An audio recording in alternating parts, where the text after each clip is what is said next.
पुण्यामध्ये आपच्या 16 कार्यकर्त्यांवर गुन्हा दाखल करण्यात आलाय। पालिका आयुक्तांच्या गाडीला सॅनिटरी नॅपकिन चिटकवण्यात आले। सरकारी शाळांमध्ये सॅनिटरी नॅपकिन न दिल्याने आपकडून आंदोलन करण्यात आलं। पालिका आयुक्तांच्या गाडीला यावेळी सॅनिटरी नॅपकिन चिटकवण्यात आले। आपले प्रतिनिधी रोहन आपल्यासोबत जोडलेलेच आहेत। रोहन, या संदर्भात काय अधिकची माहिती? खरं तर पुणे महानगरपालिकेकडून ज्या शाळा आहेत, महानगरपालिकेच्या शाळा असतील किंवा ज्या इतर सरकारी शाळा आहेत, त्या शाळांना सॅनिटरी नॅपकिन वाटप केलं जातं आणि या सॅनिटरी नॅपकिनच्या वाटपामध्ये मोठ्या प्रमाणामध्ये घोळ झालेला आहे। काही शाळांमध्ये गेल्या 2 वर्षांपासून सॅनिटरी नॅपकिन वाटलेलेच गेले नाहीत, तरी देखील त्याची बिलं काढलेली आहेत। अशा प्रकारचा आरोप जो आहे तो गेल्या काही दिवसांपासून पुण्यामध्ये होत असलेला पाहायला मिळत होता।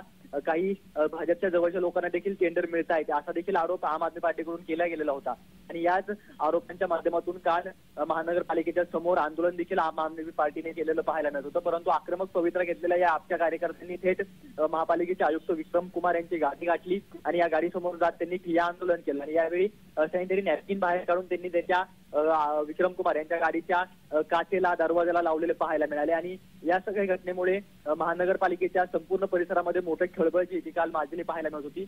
यामुळे शिवाजीनगर पोलीस स्टेशनमध्ये जवळपास 16 जणांवरती जो आहे तो आम आदमी पार्टीच्या शहराध्यक्षांसह 16 जणांवरती कार्यकर्त्यांवरती जो आहे तो पुण्यातील शिवाजीनगर पोलीस स्टेशनमध्ये आता गुन्हा दाखल केलेली माहिती समजते।